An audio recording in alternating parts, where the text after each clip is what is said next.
Kalau Baitul Maqdis merdeka, itu pertanda Amerika sudah ada di puncak lemahnya. Dan Eropa juga sudah tumbang. Saudara-saudaraku, hadis-hadis tentang ini lengkap. Alhamdulillahi Rabbil Alamin. Wal'aqibatu lilmuttaqin. Wala udwana illa ala zalimin. أشهد أن لا إله إلا الله وحده لا شريك له وأشهد أن حبيبنا وسيدنا محمدا عبده ورسوله لا نبي بعده قال الله سبحانه وتعالى يا أيها الذين آمنوا اتقوا الله حق تقاته ولا تموتن إلا وأنتم مسلمون وقال يا أيها الناس اتقوا ربكم الذي خلقكم من نفس واحدة وخلق منها زوجها وبث منهما رجالا كثيرا ونساء واتقوا الله الذي تساءلون به والأرحام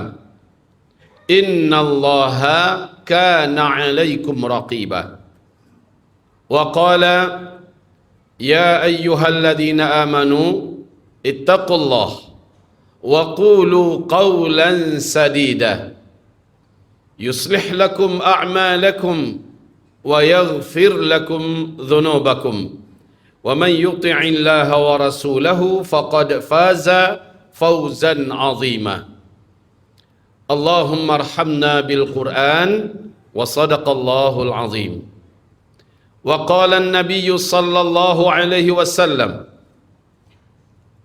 ألا فإني قد جئتكم بها بيضاء نقية ليلها كنهارها لا يزيغ عنها بعد ذلك إلا هالك أما بعد معاشر صلاة الجمعة يرحمني ويرحمكم الله.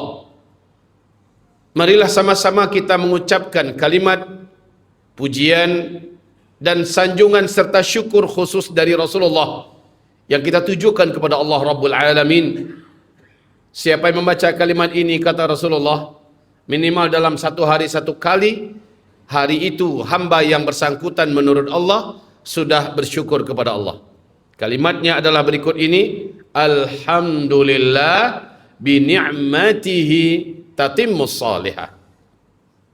Kemudian salawat dan salam kita untuk kekasih Allah Rabbul Alamin, pujaan dan teladan terbaik kita bersama, Habibina wa Sayyidina Muhammad Rasulullah sallallahu alaihi wasallam.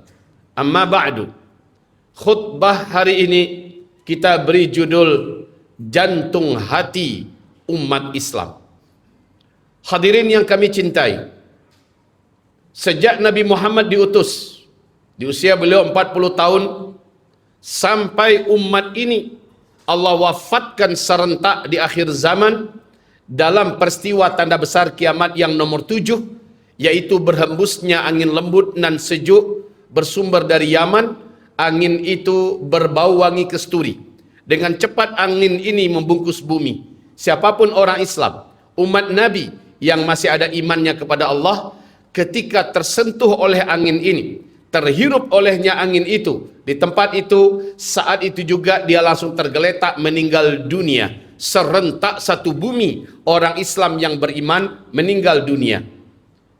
Mulai Nabi diutus sampai meninggalnya umat Nabi serentak di akhir zaman, kami istilahkan dengan start dan finish. Setelah finish, 40 tahun kemudian, barulah kiamat besar, kehancuran alam semesta. Dari start ke finish, Nabi bersabda, kalian akan menjalani 5 fase. Fase pertama, fase kenabian. Langsung Nabi yang pimpin. Fase kedua, fase Khulafa'ur Rasyidin.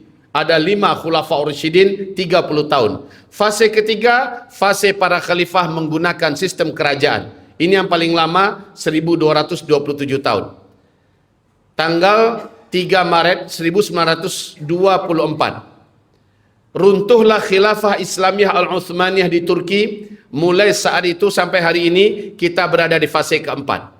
Fase pertama, kedua, ketiga, Islam memimpin dunia. Fase keempat, fase sekarang, Islam sedang di bawah. Kaum muslimin sedang benar-benar babak belur mengalami ujian yang sangat berat. Di timur dan di barat, di utara dan selatan, seluruh dunia, Islam dan kaum muslimin sedang ada pada titik nadir lemahnya.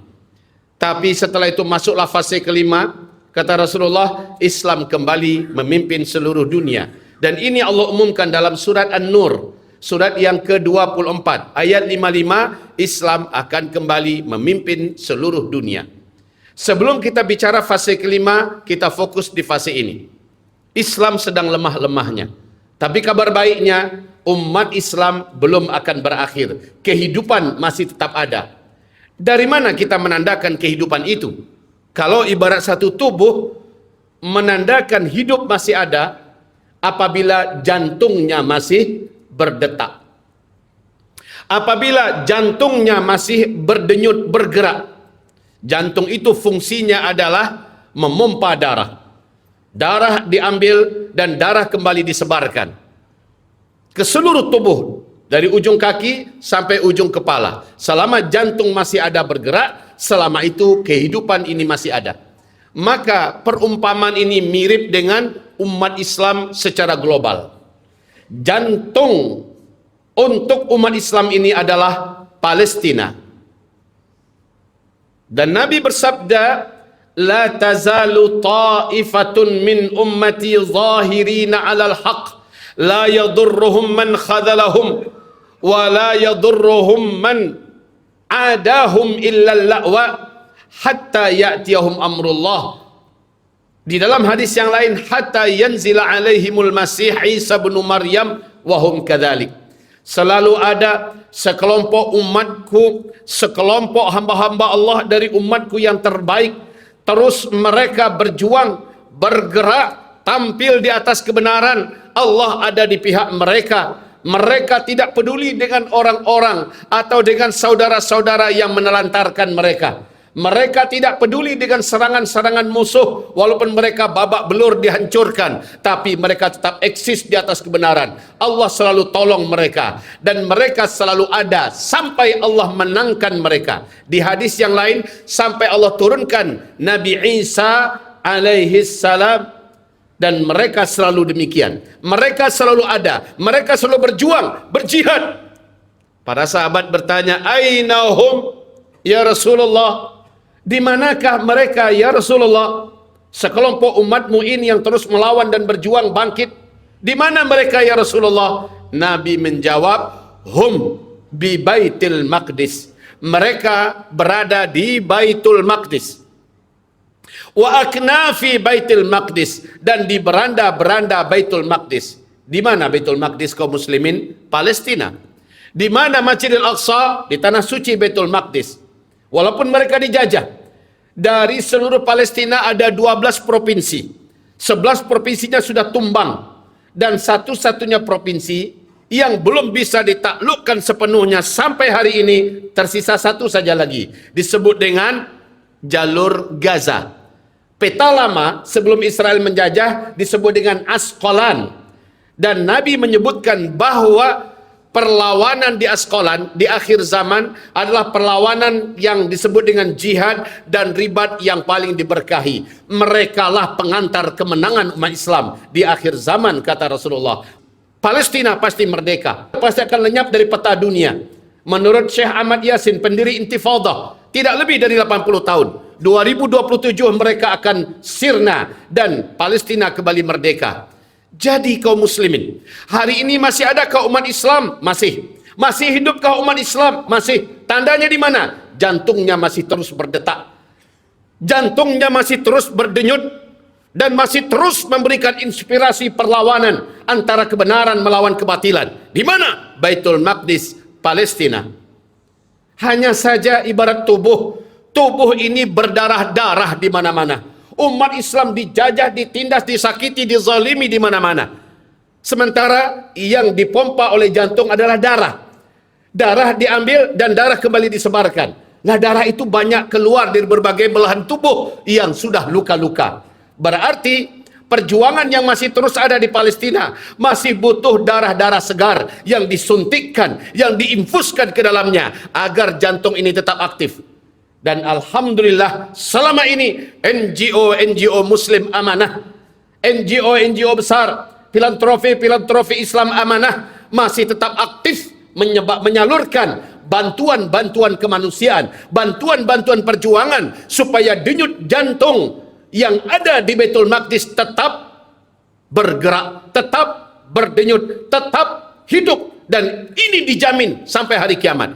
Apakah kita ada di dalamnya atau tidak? Seandainya kita tidak ikut sebagai orang yang memberikan infus darah perjuangan ini buat mereka, ada yang lain yang pasti akan memberikan dan Allah akan sampaikan kepada mereka.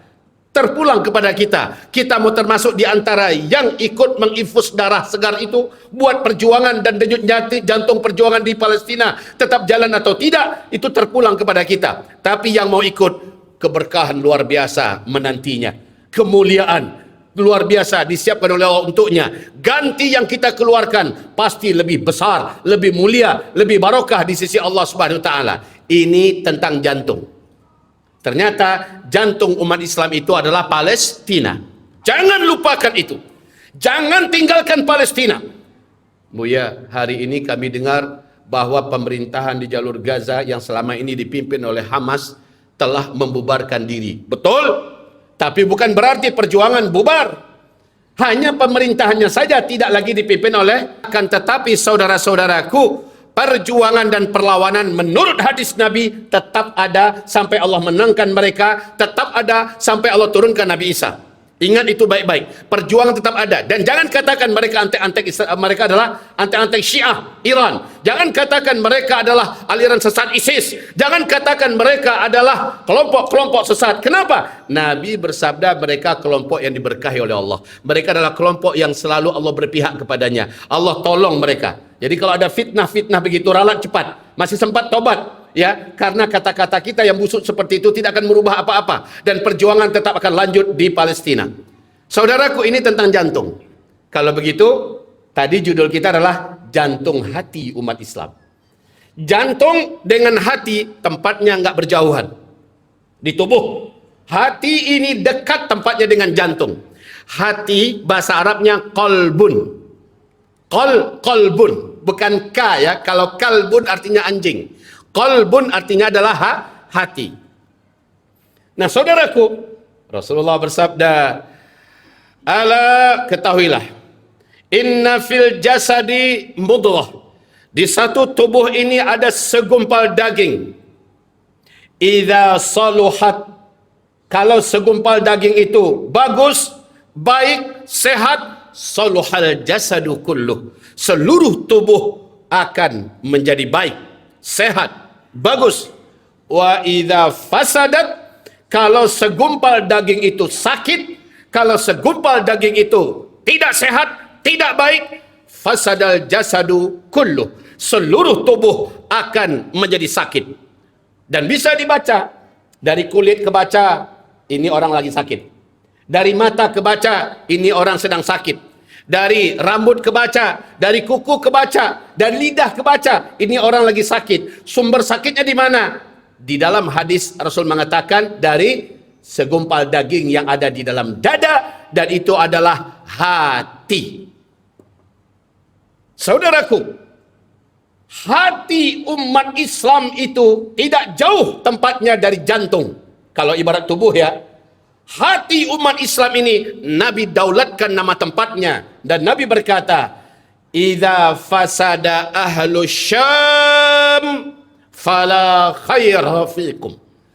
Kalau penduduk, kalau negeri Syam sudah sakit, sudah rusak, sudah porak-poranda, sudah hancur, maka kalian yang ada di seluruh dunia tidak akan menyaksikan kebaikan.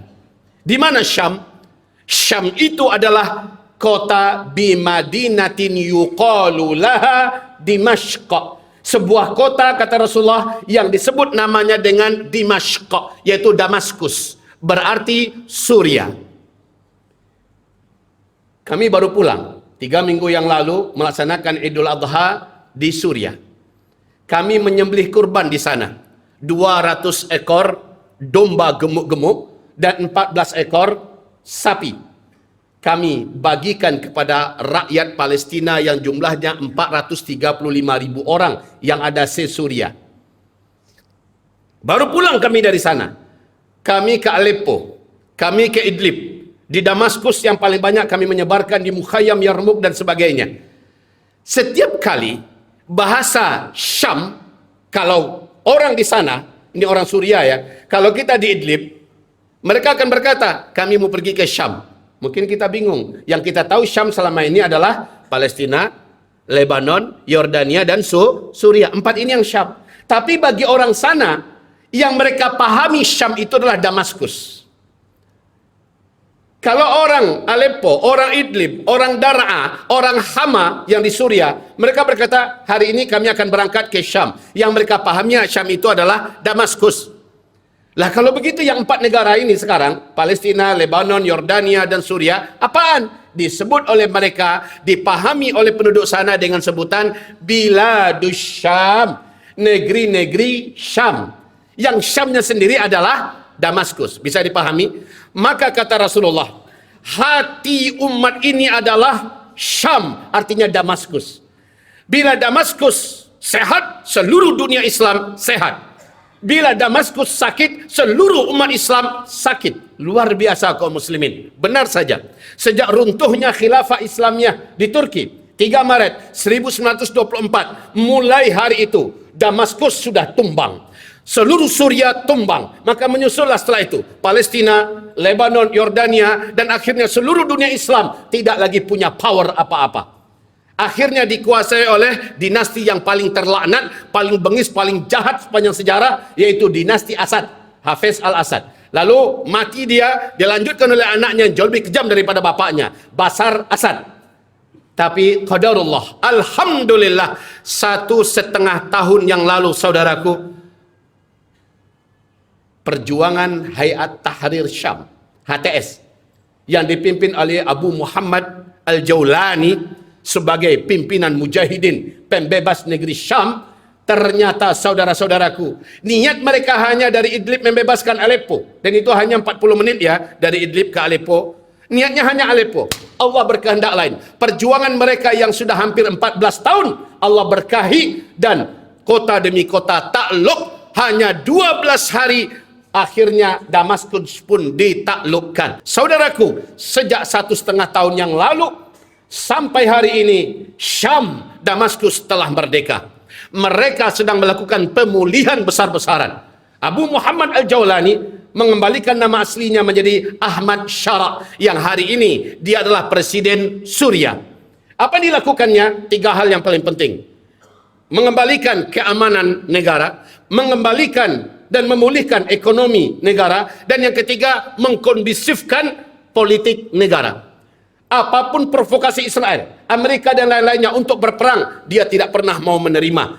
Akhirnya, melihat dari kepiawaian presiden baru ini, yang sebelumnya adalah mantan petempur kawakan kaum muslimin, yang dihargai kepalanya oleh Amerika 10 juta dolar Amerika Serikat. Tapi sekarang mereka sudah bisa duduk sama rendah, berdiri sama tinggi dengan negara-negara lainnya. Dan mereka mendapatkan pengakuan dunia internasional. Bendera baru Suria sudah berdiri di PBB. Ahmad Shara diakui oleh seluruh negara-negara Arab, negara-negara Timur Tengah. Bahkan Raja Salman mendaulat bahwa siapa saja yang punya dana, segera suntikkan ke Suria. Kita investasi besar-besaran di Suria. Sekarang Damaskus atau hati umat Islam sedang menuju perbaikan dan pemulihan. Apa yang terjadi?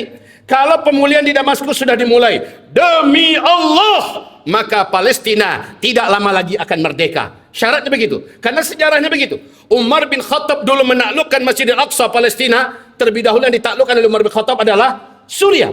Damaskus bebas dulu, barulah kemudian Palestina. Akhirnya Umar bin Khattab yang buka Masjidil Aqsa dengan tangannya sendiri. Salahuddin Al-Ayyubi, saat perang salib yang sangat panjang, pembebasan Masjidil Aqsa dimulai dengan bebasnya dulu dimulai dulu dengan bebasnya hati umat Islam, yaitu Damaskus, Suria.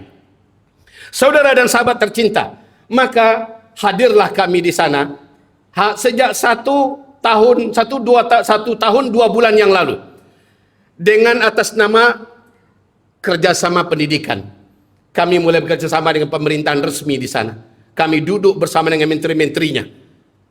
Duduk dengan menteri agama, menteri luar negeri, menteri sosial budaya, duduk dengan menteri pendidikan.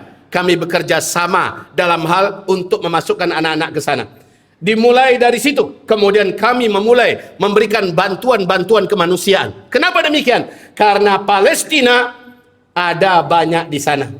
Dan sementara orang-orang Palestina yang ada di Palestina tidak bisa kami bantu dalam artian yang lebih total.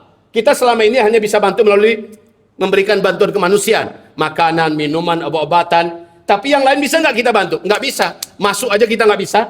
Saya bawa bapak-bapak sekalian, alhamdulillah tiap tahun 2 kali sampai 3 kali rutin masuk Masjidil Aqsa, bawa rombongan jamaah.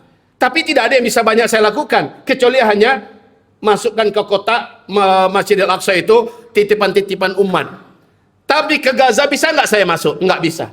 Ke tepi barat Palestina bisa nggak saya masuk? Sulit karena diincar dan selalu dicecar oleh penjajah. Maka kaum muslimin, yang paling masuk akal kami bisa lakukan adalah tolong saudara-saudara kita Palestina yang ada di Mesir dan yang ada di Yordania. Di Mesir jumlahnya 200 ribuan orang. Di Yordania ada jumlahnya 150 ribuan orang. Tapi maaf, sekali lagi minta maaf, kita pun sebatas hanya bisa bertemu langsung dengan orang-orang Palestina di sana, kasih mereka makan, kasih mereka obat-obatan, kasih mereka uang saku, kasih mereka pakaian, tenda, tapi tak lebih dari itu.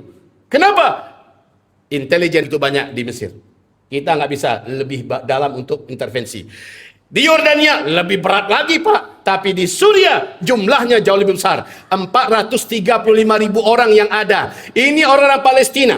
Anak-anak remaja dan yang sedang menuju dewasa, sedang bertumbuh. Mereka ini yang paling mungkin untuk betul-betul diselamatkan. Sementara pemerintah Suriah membuka lapangan dan pintu sebesar-besarnya. Masuklah. Tolonglah mereka, siapkan mereka untuk kembali ke kampung halamannya, yaitu Palestina. Ketika Palestina merdeka, siapa yang akan mengisi Pak? Di Gaza lebih 73 ribu. Sementara anak-anaknya sudah lama tak sekolah. Kita ingin bantu mereka sekolah, kita nggak bisa dengan nggak punya wewenang.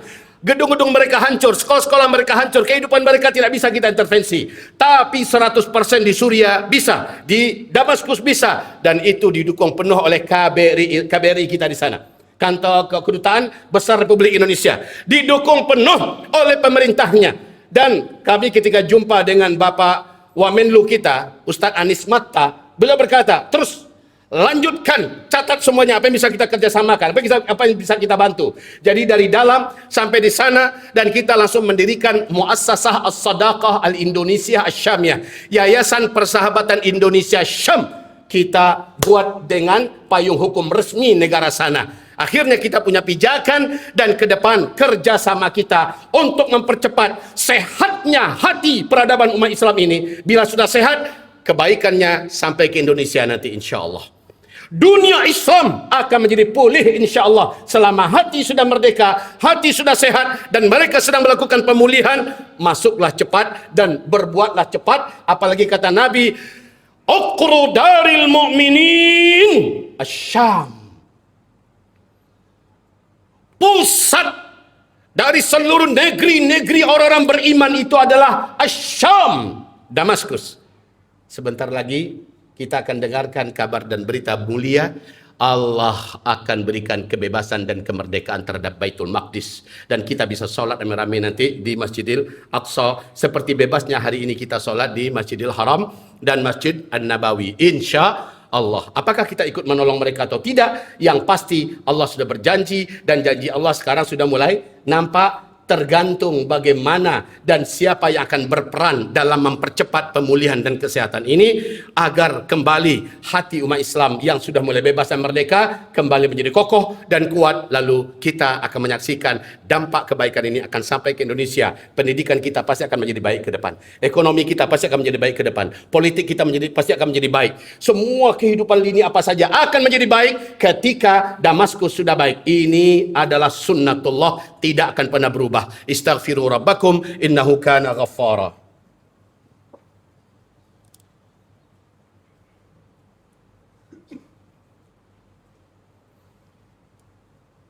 Alhamdulillahil wahidil ahad, al-fardis samad, alladzi lam yalid wa lam yulad wa lam yakul lahu kufuwan ahad. Asyhadu an la ilaha illallah wahdah la syarika lah wa asyhadu anna sayyidana wa habibana Muhammadan abduhu wa rasuluh la nabiyya ba'dah. Hadirin ma'asyira salatul Jum'ah, jangan pernah kita berputus asa melihat nasib dunia Islam saat ini. Karena kita saat ini sudah sangat dekat. Dan ini zamannya. Zaman Islam akan kembali merasa kemenangan itu sudah di waktu kita. Di waktu ini, di saat ini. Insya Allah Ta'ala, kalau saya tidak berlebih-lebihan, bila tidak 2026, maka insya Allah 2027 Baitul Maqdis merdeka dengan izin Allah. Kalau Baitul Maqdis merdeka, itu pertanda Amerika sudah ada di puncak lemahnya. Dan Eropa juga sudah tumbang. Saudara-saudaraku, hadis-hadis tentang ini lengkap. Riwayat-riwayat tentang ini lengkap, sahih dan kuat. Tinggal sekali lagi, apakah Bapak akan berperan atau tidak? Apakah Bapak akan punya andil atau tidak? Mau jadi penonton atau jadi pemain? Buya, maksudnya jadi pemain gimana? Saya contohkan begini kaum muslimin. Di Indonesia kita mau cerita apa saja, kita putus asa hari ini. Di bidang apa saja? Di bidang ekonomi, di bidang politik, di bidang pendidikan, di bidang kesehatan, di bidang apa saja. Kita pesimis dan skeptis melihat apa saja kayaknya nggak ada harapan itu bisa baik. Yang ada makin lama makin jelek, makin lama makin terpuruk, makin lama makin parah, betul tidak? Tapi hadirin yang kami muliakan, benar.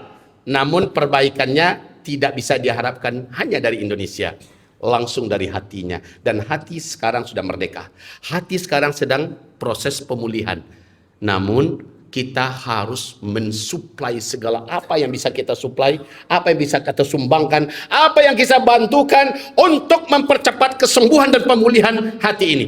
Hadirin yang kami cintai, ibarat pulau sudah nampak, kita sedang terombang-ambing di permukaan laut. Tenaga sudah nggak ada, lemes. Laut masih dalam. Kalau kita biarkan agak lama, kita pasti tenggelam, mati semuanya. Pulau sudah nampak, dan pulau itu paling nggak 300-400 meter. Tapi untuk berenang ke sana udah nggak ada daya.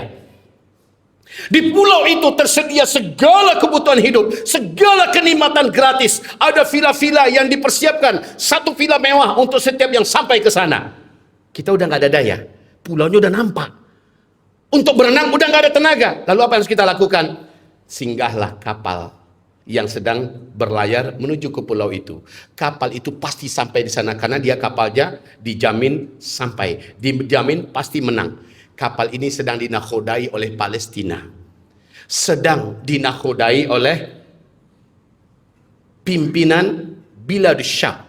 Menuju ke sana, kapalnya berhenti dekat kita. Dia sedang menjulurkan tangga. Siapa yang mau naik? Naik cepat. Numpang dengan kapal itu. Naiklah ke atas, bayarlah tiketnya, bayarlah ongkosnya. Masuklah kapal ke pulau kemenangan itu. Ada kita di dalamnya. Kita menikmati pahala yang besar. Kita terhitung sebagai pahlawan. Kita terhitung sebagai mujahid, pembebas Masjidil Aqsa. Mujahid yang merubah peradaban dunia Islam. Ketika kita numpang di kapal itu hanya dengan ikut berkontribusi nyata. Kalau tidak dengan anfus, dengan amwal, tak bisa dengan fisik, dengan harta. Tolong mereka, saudaraku. Tapi kalau kita tak naik, kapal tetap sampai ke sana. Kalau kita tak naik, nggak ada yang maksa. Tapi kapal tetap ada di sana. Orang-orang yang ada di kapal pasti akan ada yang naik selain kita. Dan yang beruntung itu dia. Dan kita hanya gigit jari. Nyesal, kenapa dulu saya nggak ikut? Kenapa dulu saya nggak totalitas? Bantu dan sebagainya. Terpulang kepada kita semuanya. Saudara dan sahabat tercinta, renungkanlah isi khutbah kita kali ini. Antara hati dan jantung. Antara jantung dan hati. Ingat saudara-saudaraku, kita bisa menjadi bahagian daripada orang-orang yang ikut terhitung sebagai pejuang pembebas Masjidil Aqsa dan Palestina. Dan bisa ikut melakukan pemulihan dan percepatan penyembuhan terhadap hati umat Islam yang hari ini sudah merdeka dan bebas. Tergantung sekali lagi kita. Yayasan kami disebut dengan PISH, Persahabatan Indonesia Syam. Sudah ada di Indonesia dengan payung hukum resmi dan juga sudah mendirikan dengan bahasa Arab Al-Muassasah As-Sadaqah Al-Indonesiah Asy-Syamiyah. kita punya kerjasama langsung dengan pemerintahan sana, dengan NGO resmi di sana, dengan KBRI kita, dengan Persatuan Pelajar Indonesia kita di sana, dan alhamdulillah anak-anak kita, mahasiswa-mahasiswa kita sudah mulai kami kirimkan dan belajar di sana menjadi volunteer ujung tombak kita. InsyaAllah siapa yang akan ikut di antara kita untuk bersama-sama mempercepat kebaikan dan kesehatan buat Syam ini. Tafadhol saudara-saudaraku, boleh melalui kami, melalui NGO-NGO Islam lainnya yang amanah, melalui filantropi yang amanah, tafadhol, kami persilahkan. Tapi jangan nggak ikut. Kalau nggak ikut, rugi antum. Sementara pahala besarnya sama dengan orang yang sedang bertempur dan berjihad di medan tempur di Palestina. Dan padahal kita hanya cukup dengan harta kita. Man jahaza ghazian faqad ghaza. Siapa yang menolong orang yang sedang berjuang di jalan Allah, dia dianggap sebagai salah seorang yang sedang berjuang itu. Istaghfiru rabbakum innahu kana ghaffara yursilis samaa 'alaikum midrara. Insyaallah nanti di pintu-pintu akan keluar ada tim kami dari Uzma Care dan Pish yang akan membantu bapak-bapak yang menitipkan untuk beli tiket perjuangan ini. Tafadhol, titipkan. Hadirin yang kami muliakan, Allah pasti akan sampaikan ke tangan mereka karena kami senantiasa hadir di tempat-tempat itu dan tim kita juga sudah ada di sana. Mari kita berdoa kepada Allah Subhanahu wa taala. Innallaha wa malaikatahu yusalluna 'alan nabi ya ayyuhalladzina amanu sallu 'alaihi wa sallimu taslima. Innallaha wa malaikatahu yusalluna 'alan nabi ya ayyuhalladzina amanu صلوا عليه وسلموا تسليما. اللهم صل وسلم على هذا النبي الكريم وعلى آله وصحبه أجمعين ومن تبعه بإحسان إلى يوم الدين. اللهم اغفر للمسلمين والمسلمات والمؤمنين والمؤمنات الأحياء منهم والأموات برحمتك يا سميع قريب مجيب الدعوات. ربنا ظلمنا أنفسنا وإن لم تغفر لنا وترحمنا لنكونن من الخاسرين. ربنا لا تزغ قلوبنا بعد إذ هديتنا وهب لنا من لدنك رحمة إنك أنت الوهاب. اللهم انصر إخواننا المسلمين بأرض فلسطين. اللهم انصرهم نصر الغالبين، انصرهم نصر الفاتحين. اللهم أيد المجاهدين منهم والمقاتلين في سبيلك. اللهم اجعل ملائكتك المسومين أنزلهم واجعلهم تثبت أقدامهم بهم. اللهم ربنا دمر الأعداء تدميرا كاملا شاملا زلزلهم زلزالا شديدا عظيما. ربنا فرق جمع الأعداء. اللهم شتت شملهم. اللهم جوعهم وعطشهم. اللهم ربنا القي عليهم الرعب. اللهم القي عليهم الرعب. اللهم القي عليهم الرعب. اللهم انصر المجاهدين واجعلنا منهم. وصل اللهم على سيدنا محمد صلى الله عليه وسلم وعلى آله وصحبه أجمعين. ربنا آتنا في الدنيا حسنة وفي الآخرة حسنة وقنا عذاب النار. سبحان ربك رب العزة عما يصفون وسلام على المرسلين.